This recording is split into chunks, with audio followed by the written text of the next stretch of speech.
క్రీస్తునందు ప్రేమైన సహోదరి సహోదరులకు యేసుక్రీస్తు నామములో శుభములు. దేవుని యొక్క నూతనమైన కృప మీకు కలుగును గాక. ఈరోజు దేవుడు మనకిచ్చిన మాట నిర్గమకాండము 23వ అధ్యాయము 8వ వచనం.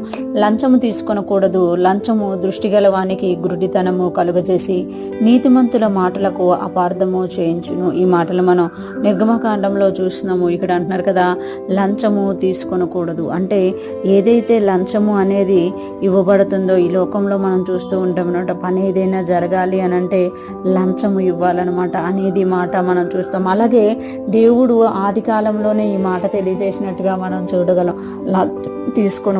లంచము తీసుకొనకూడదు అంటే దేవుణ్ణి ఎరిగిన ప్రతి ఒక్కరు కూడా లంచం ఆశపడకూడదు అన్నమాట. లంచాన్ని గురించి లంచం ఇచ్చి ఆ యొక్క న్యాయమును అన్యాయంగా తిప్పివేయకూడదట. లంచం ఏం చేస్తుందంట, లంచము దృష్టి గలవానికి గుడ్డితనం కలగచేస్తుంది.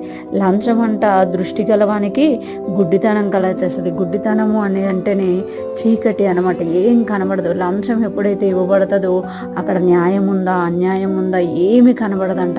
అది గుడ్డితనం కలగజేస్తుంది కనుక ఎలా పడితే అలాగ వెళ్ళిపోతావు. అది గుడ్డితనం.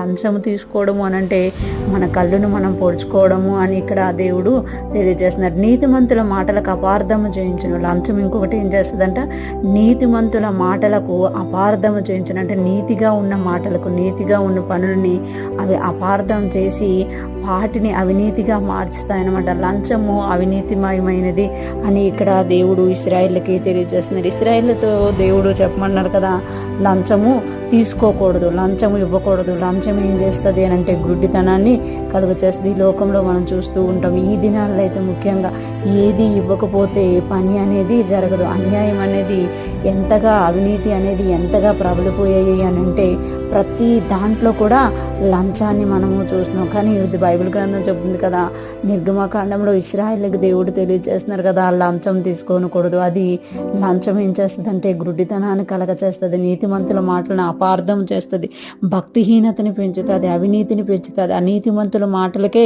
పవర్ ఎక్కువ అని తెలియజేస్తుంది అని తెలియజేస్తుందన్నమాట. ఈరోజు ఫ్రెష్ మనం వింటున్న ప్రతి ఒక్కరూ జ్ఞాపకం చేసుకోవాలి.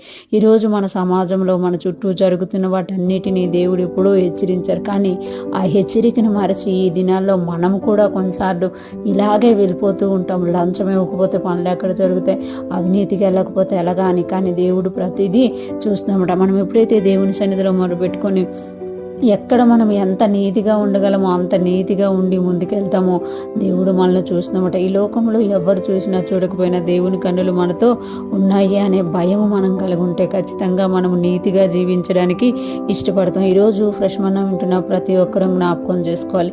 లంచం పుచ్చుకోకూడదు, లంచం ఇవ్వకూడదు. లంచం గుడ్డితనం కలగచేస్తుంది అంటే చీకటిలో నడిచేటట్టుగా చేస్తుంది అనమాట. లంచము నీతిమంతుల మాటలను అపార్థం చేస్తుంది. కాబట్టి మనము నీతిమంతులుగా ఉండడానికి పిలువబడ్డాము అనేది గుర్తుంచుకోవాలి. ఈరోజు ఫ్రెష్ మనం వింటున్న ప్రతి ఒక్కరూ కూడా దేవుడు చెప్పిన ఆజ్ఞ ప్రకారం జీవించుదుము గాక, దేవుణ్ణి సంతోషపెడుతూ ముందుకు సాగిపోదుము గాక. ఆమేన్.